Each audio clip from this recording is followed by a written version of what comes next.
秦广王额头顿时沁出了豆大的冷汗，却将这卷轴仔细地看了一遍，见到这上面一半的内容都是转世身的身形、样貌、气质，并无实质的命途安排，也略微松了一口气。秦广王笑道：这样，您要不先去六道轮回盘一趟，我与诸君在此地为陛下细致地设下命途大概，再给您过目一遍。啊，善，有劳各位了。李长寿拱手道谢，众阎君连忙回礼，而后给了牛头马面一只食符，让牛头马面引水神去轮回秘境。李长寿刚走，这10殿阎君再次凑成一团，开始凑个普通的人生剧本出来。大德厚土，李长寿的心底莫名还是有些紧张。此时但凡听到娘娘2字，不可避免的就有一丢丢的阴影。丰都城内城核心，悬浮于深渊之上的仙岛，被霞光包裹的竖立圆盘。在这片昏黄低矮的天地间，无数夏夜萤火虫般的流光自四面八方飞来，被这座巨大的圆盘所吸纳。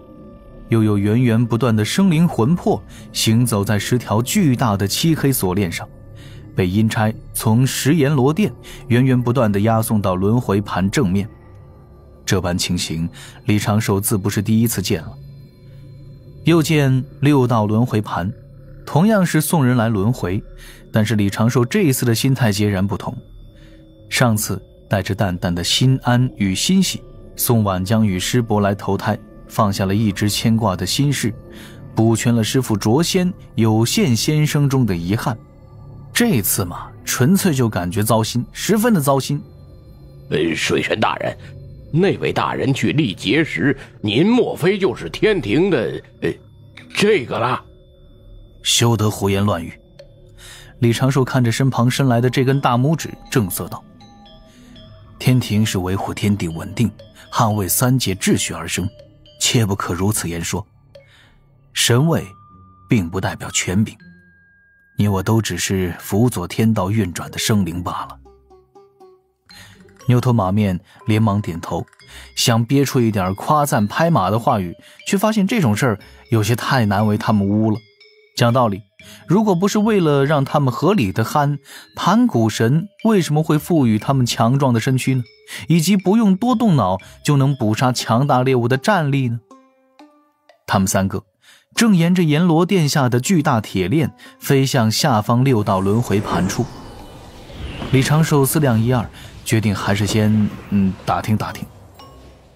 啊，2位道友，后土娘娘是一位该如何形容的长者？哎呀，这怎么形容啊？牛头愁眉苦脸地嘀咕道：水神，您突然这么问，我们也不知道怎么接呀。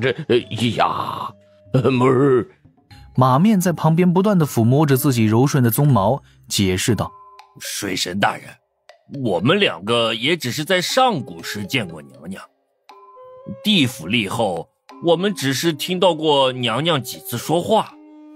不过您放心，娘娘是我们巫族最温柔的族。最温柔的族啊，那就好。李长寿心底略微松了一口气。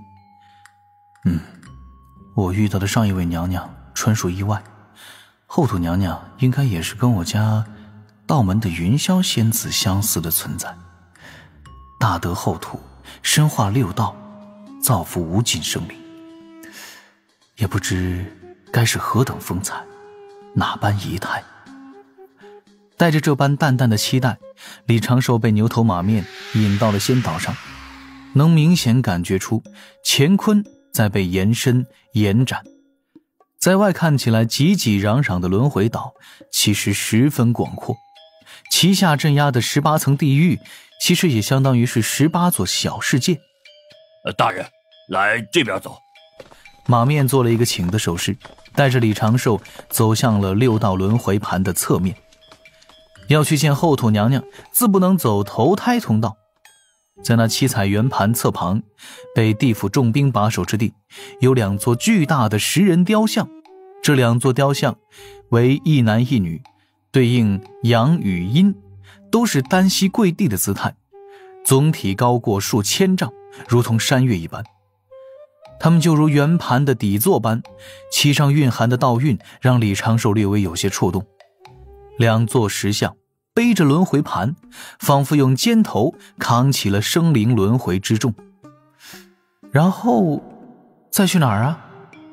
李长寿皱眉看着面前这一尊石像，先是来回的搜索，也没有发现半个门户阵法禁制。牛头马面继续在前方引路，把李长寿引到了一处山崖前。如果李长寿的常识认知没有出错，这里应该是底座石像的大拇脚趾前端。马面拿出了秦广王赐下的石碑，对着前方轻轻晃了晃，而后牛头马面对视一眼，眼神流露出一丝丝凝重，轻轻吹气。牛，准备好了吗？马，你忘记号了。这2位战巫是要施展什么巫族秘咒了？李长寿顿时打起了12分的精神，他对那种不用元神之力就可以影响到天地大道的巫族秘咒一直抱有浓厚的兴趣。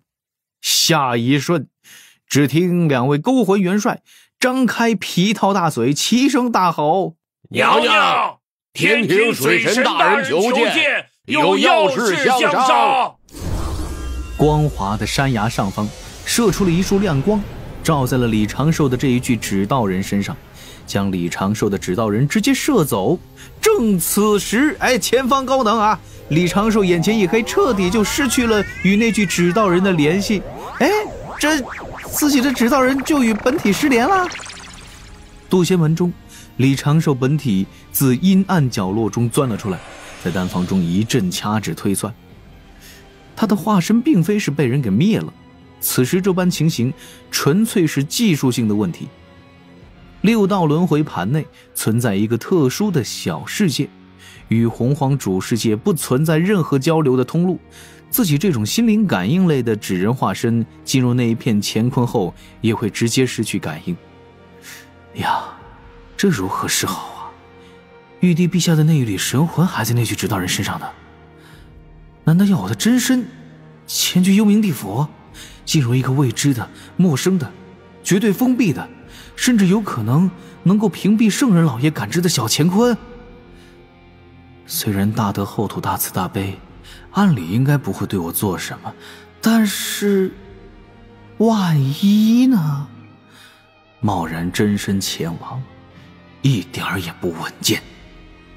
李长寿正自思索该如何处置这般情形，犹豫片刻还是无法下定决心。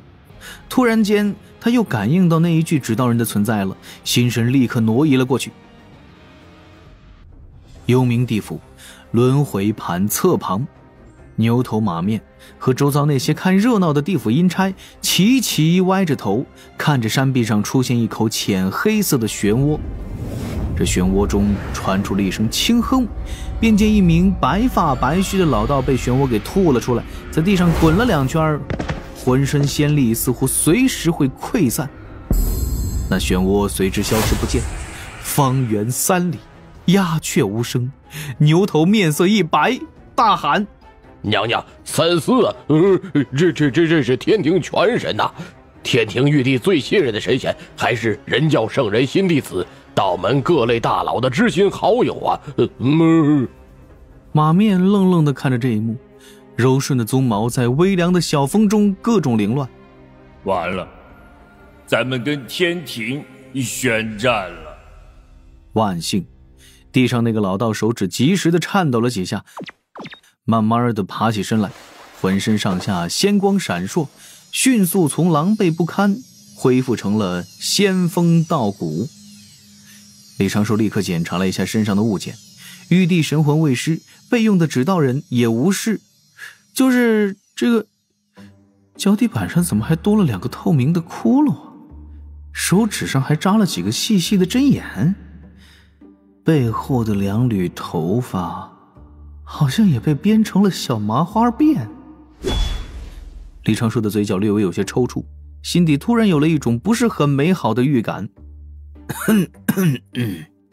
李长寿清清嗓子，将自己脚上的窟窿用仙力填补，笑道：是我化身出了些差错，两位道友是否能请一位阎君前来，让阎君带我去找娘娘问询此事？牛头马面对视一眼，两个人连忙答应一声。牛头转身撒丫子跑远，实可谓是一骑绝尘。李长寿继续打量这一具指道人的上上下下，心底回想起了那一声娘娘是我们巫族最温柔的族。这确定吗？不多时，秦广王、楚江王匆匆赶来，见李长寿囫囵地站在此地，齐齐松了一口气。水神莫怪，秦广王笑道：是我等思虑不周，未曾考虑到水神您化身与众不同。所谓与众不同，是指洪荒绝大多数化身之法，创造出的化身都有一定的自主意识，但是李长寿的指道人明显走的是另一条路，只有本体一个头脑，其他的指道人尽皆是木偶与纸人。两种身外化身之法或有优劣，李长寿自创的指道人神通明显更适合他自身的情况。李长寿笑道：可否请两位阎君进入此境，请示娘娘一番？秦广王和楚江王对视一眼，立刻点头答应，口中说着：当如此，当如此。此前若是有冒犯水神之处，水神莫要往心里去，我等对水神大人只存感激，不然也不会让水神大人直接靠近娘娘。自是无碍。李长寿做了一个道揖，两位阎君转身到了那山崖前，高声喊了一句，被两道光束接引入内。这真是声控门啊！李长寿细细品味，此刻已是察觉到了这里面似乎有地府阴司的一点小算计。对方似乎很想让自己接触到大德后土。李长寿心底微微一叹，如果是这般情形，我今后怕是难见到这位上古大能了。如无必要之事，本体自不能乱动。仅仅过了几个呼吸，山壁上又出现了一道漩涡，秦广王和楚江王从中跳了出来，对李长寿投来略带歉然的目光。楚江王道：水神，娘娘已知晓此事，6道轮回盘已做好准备，随时可入轮回。秦广王也笑道：水神，今日之事您莫要往心里去，我等当真不知。此事不必多提。李长寿笑了笑，做了一个请的手势，已是决心让自己不多管不多想，专心办完差事，早点回天庭复命。秦广王做了一个请的手势，李长寿还了一礼，请两位阎君在前一同回返阎罗殿。然而两位阎君刚转身，李长寿的额头瞬间被黑线所吞噬。只见秦广王的背后赫然贴了一只由仙力凝成的浅绿色乌龟。这乌龟画的是栩栩如生，若是用仙识去探查，只是空无一物，但是肉眼却能够清晰可见。再看楚江王的背后，竟然是一幅需要被圣光遮掩的女子侧躺画像，画工颇为精致，以至于画面都有了点声响。娘娘是我们巫族最温柔的族啊！牛头马面见状一哆嗦，连忙扑了上去，现场陷入了小小的骚乱。李长寿仰头看了看这庄严肃穆的巨石雕像，心底各种庆幸，自己刚才没有一时冲动让本体前来地府。如果忽略到中间出现的这么一点点小意外，玉帝这一缕神魂转世投胎也算十分顺利。10位阎君为玉帝陛下设下的那丰富且充实的人生轨迹，李长寿看后十分的满意。这转世后的玉帝会出生在南赡部洲一个普通的凡人城主家庭，成为城主的独子，从小文韬武略，英俊潇洒，还有青梅竹马，有如花似玉的妹子。也不知道是不是赶巧了，这个城主啊也姓华，莫非是天道明明有感，给了玉帝化身华日天一点好处？李长寿突然觉得玉帝陛下这一波极有可能是被天道老爷给安排了。李长寿看完剧本，秦广王将之写入生死簿，随后10位阎君齐齐出动，将6道轮回盘周遭暂时清场。李长寿捧着锦盒，将那一缕神魂送到了6道轮回盘的光门前。李长寿心底波澜不惊，近距离地感受着轮回的奥义，在10位阎君的注视中，将那枚光点屈指弹入了6道轮回盘。幽冥界忽地响起闷雷声，低矮的天空中出现了一条条紫红色的雷龙，无边幽魂瑟瑟发抖，地府阴差胆战心惊。6道轮回盘背后射出一道道璀璨的金光，这金光冲天而起，消失在幽冥界深处。